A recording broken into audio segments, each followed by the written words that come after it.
my eyebrows done went on a diet. I'm gonna make it. Hola mis amores. So this week I thought that I would not really change up the theme of my videos, but kind of the layout of them, and do 17 things that I learned after dealing with multiple mental illnesses. I learned quite a few different pieces of, not really advice, but like, I guess life lessons, or things that I try to remember, or even things that I had heard before but didn't really like understand or believe until after I kind of experienced it myself. I have 17 of them because, for one, I like the number 17, and for two, that's what I could think of, and I didn't want to make this video 5 years long. So, number 1, even the people you thought were going to be there for you forever may leave, and the people you thought would drop you may be the ones that help you the most. So a lot of friends I had, especially before moving, at my old school, they were like, oh yeah, we're going to be friends forever, and we're going to talk every day, and I'll text you, and we'll come visit you, and stuff like that. And I had friends even before that, before I moved, that promised they'd always be there even through everything. And then as soon as like my mental disorder started getting like seriously bad, like I had serious problems, they kind of just stopped talking to me or stopped acknowledging it, or kind of had that distant friend relationship that nobody wants to have with a person that they think that they're friends with. And then I had a lot of friends who I didn't really consider myself close with, or I thought didn't want to be around me anymore. Like my best friend now, because she was going through a lot of stuff and she ended up kind of pushing everybody away. So I thought she wasn't going to be there, but she's ended up being like the biggest help I've had. So. Number 2, not all medications work for all people and for every specific disorder. I started taking antidepressants when I was in 7th grade. I don't take them anymore because I'll get to that, but they didn't work. And I took them. I took Zoloft, and I was also on a low level of birth control to kind of regulate my hormones, because as it got to that time of the month, my hormones would go all out of whack and affect my depression and stuff like that, and my mood, and I would just have rapid mood swings all the time. So the doctor put me on that, and it kind of helped a little bit, but if I didn't take it one day, I'd just go off the deep end and lose it and just start crying at everything and just wanting to die every second, and it just didn't work. So I stopped taking it. About a year later, I started taking my current medication for my ADHD, which is Vyvanse, and I still, like I said, I still take that. It's worked really well for me. I've heard that it doesn't work for other people. I've heard people who like to use Adderall and feel that it works better. I know my brother, he also has ADHD, and he was diagnosed before I was, because with females it tends to be more flightiness, not so much hyperactivities, because I have ADHD type 1 and he has ADHD type 2, so he's hyperactive, but I tend to be really inattentive and forgetful and stuff like that.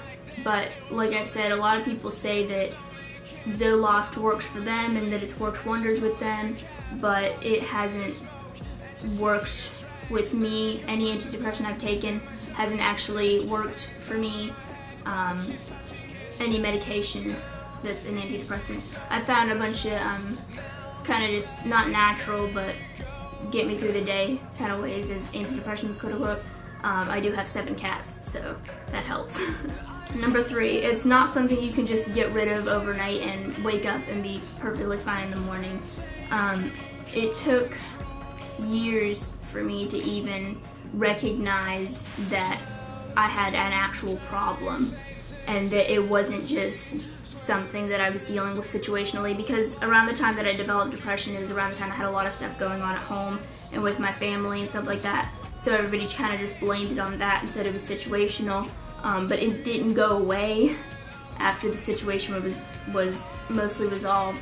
And so I just kind of told myself that it wasn't a problem, and I was just trying to be over dramatic or whatever, because it kind of comes seasonally, and I deal with it year round, but I don't really have a lot of major breakdowns, I guess, until fall, winter time, because I don't know if it's because that's when school starts or it's just getting cold outside and people aren't really doing a lot or whatever, but that's when it starts to hit me. Number 4, recovery truly isn't a linear process. I can't even count the times that I thought I was recovered and perfectly fine when the next day I'd like have an episode or freak out or something, or like something would happen and it would just get triggered again. And I'd be like, but I thought I was recovered, I thought I was completely fine. But it's, you go through back and forths and up days and down days, and sometimes you won't even be able to get rid of it completely. It's more learning how to cope with it. Because, I mean, it is most of the time a chronic illness. It's something you can recover from, kind of. You can stop letting it control your life, I guess. But it's not something that you can completely cure or treat and make completely go away forever. 5, tragedy feeds an artistic soul. I've always been really artistic, but I didn't start like actually making really good stories or poems or paintings and drawings and stuff like that until after, until I started like dealing with my mental health. I guess it was a way for me to kind of express myself, but if you don't have an inspiration to draw from, I guess it's more difficult to be an artist, and that was my inspiration. So most artists probably have a history of mental health issues. Vincent van Gogh, for example. But just because you don't have any mental health issues doesn't mean that you can't be an artist or can't be a writer or anything, stuff like that. Number 6, self-diagnosis is very valid, but don't try to force yourself into saying you have a mental disorder that you don't have just because you want an answer for why you feel that way. I've only been formally diagnosed with depression and anxiety and ADHD, but obviously, like living with myself and being myself, I can see what I'm actually dealing with and what kind of symptoms I'm displaying, and I'm kind of a medical nut, so I do research those kinds of disorders and I'll see different symptoms and stuff like that, and I've self-diagnosed myself with borderline personality disorder and obsessive compulsive disorder just because I know that those symptoms are something that I have displayed my whole life, and they're something that has severely impaired my ability to function on a daily basis.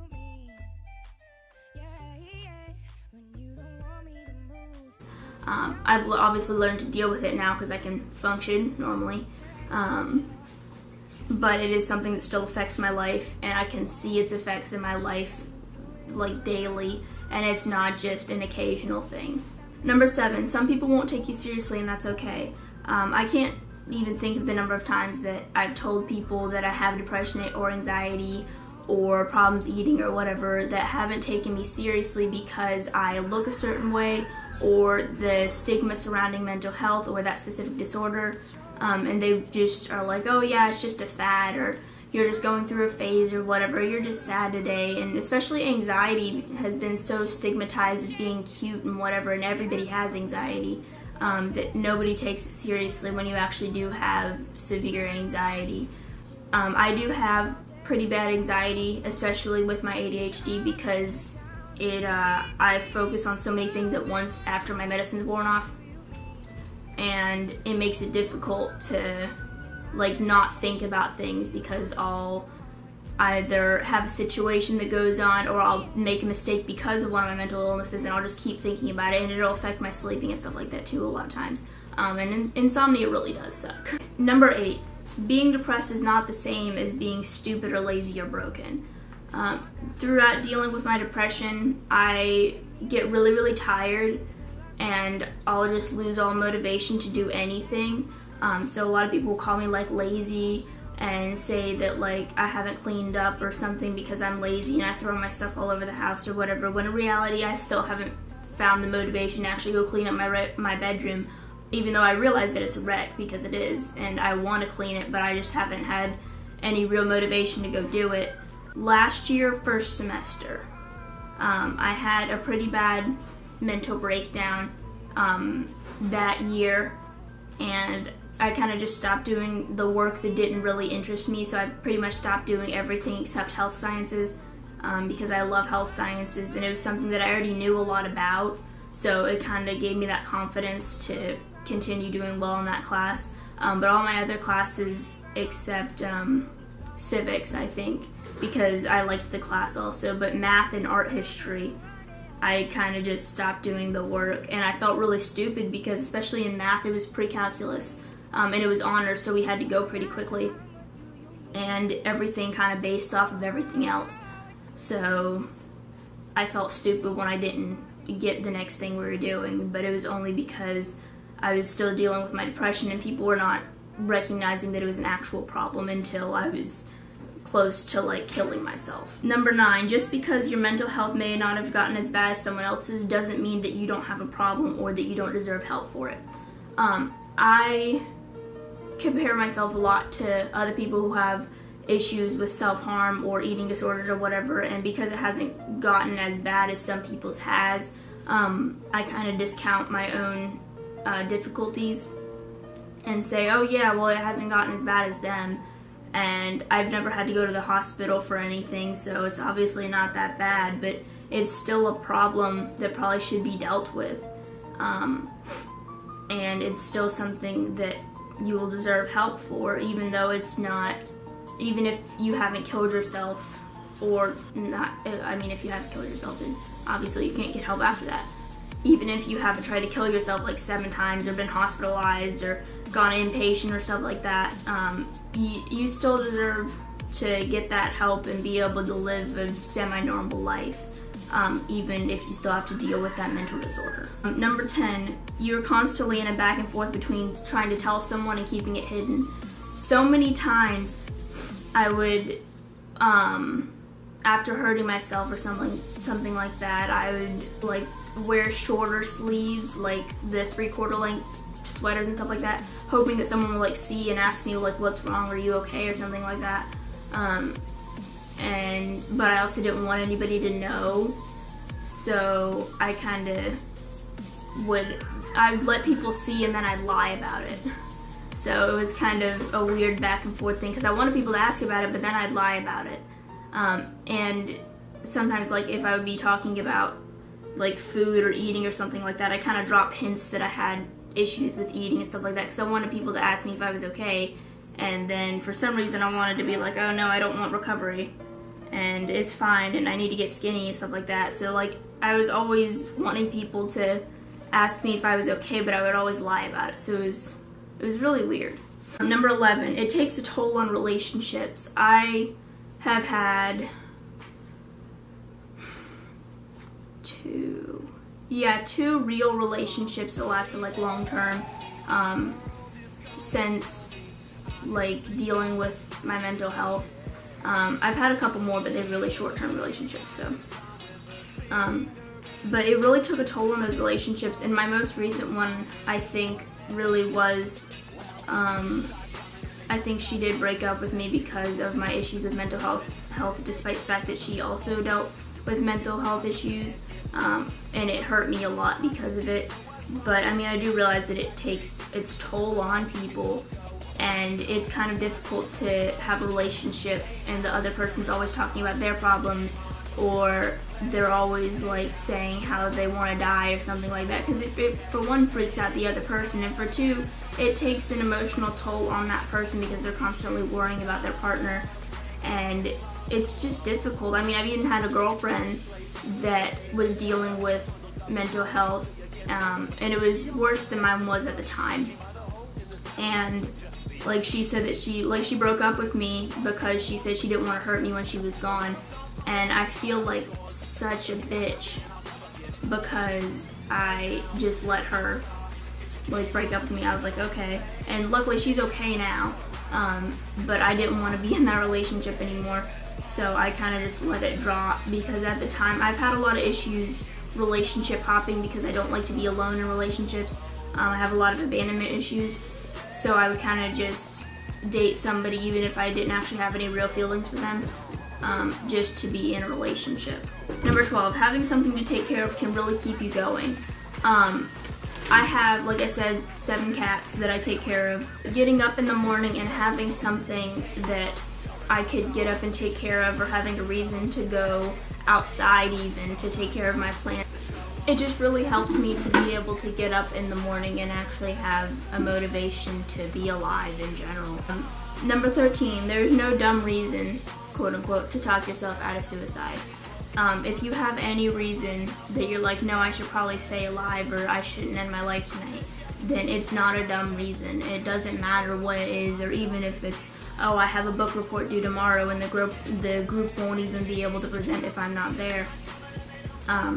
Then stay alive. There's no wrong reason to not want to kill yourself. Number 14, crying will make you feel better, even if it's over nothing or seemingly nothing.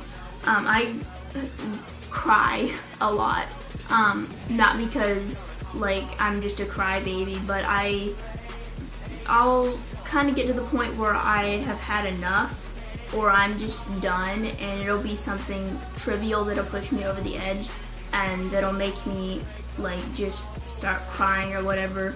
I remember I was driving home, and I was driving home from my English class, and a song came on that kind of reminded me of my ex, and I started just like really ugly cry singing to it, with the windows down and everything, and it was nighttime. So I don't know if anybody saw me. They were probably mildly concerned, but by the time I got home, I just felt so much better, and it was like a weight was lifted off, because I didn't really allow myself to kind of be upset over her leaving me because of how many times like we had gotten close to breaking up, or the fact that we had already broken up once before. But after actually like being able to cry over just her, it made me feel so much better. Number 15, don't pretend you're completely okay just to make other people happy or think that you're all better. Pretending that you're okay is not only detrimental to you, but also to the people around you, because you're lying to them, and they really do want to help you most of the time. And if you tell them that you're okay but you're not, and they don't know, then they can't help you be okay, and they're probably still going to worry about you anyway, especially if you're not telling them how you're feeling, or if you're telling them that you're okay but your actions show differently. So just don't lie to the people around you, or try not to. Try to be as open and honest as possible with them if you're able to. Number 16, you're never going to recover until you actually want to recover.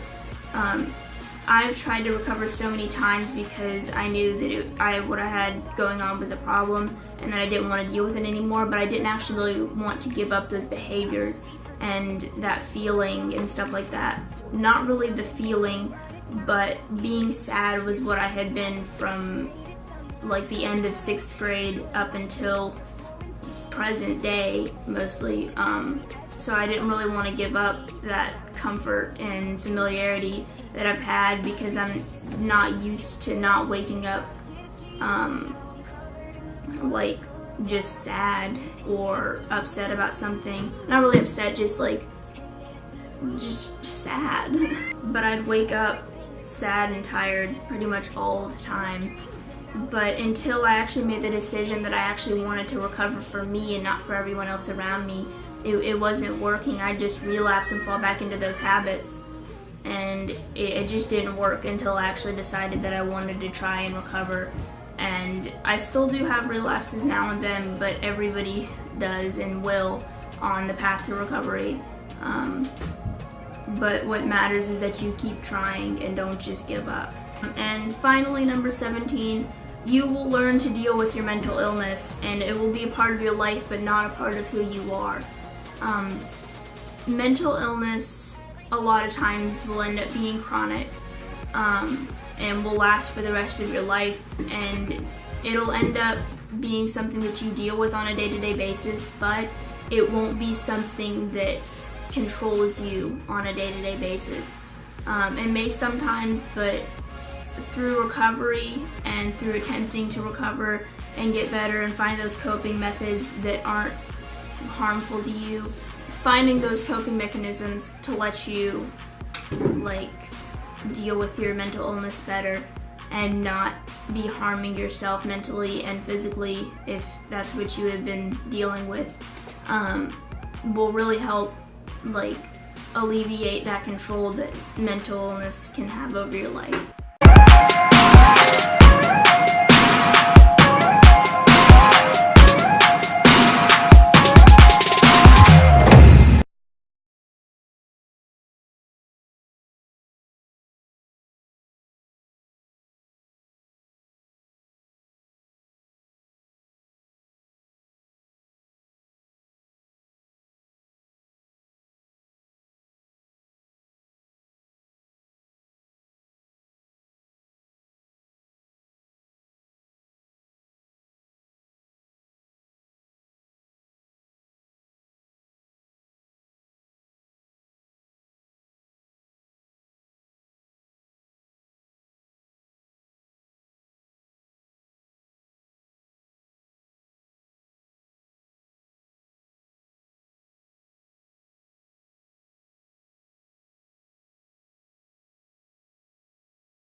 Something great. My lungs will fill and then deflate. They fill with fire, it's no desire. I know it's dire, my time today.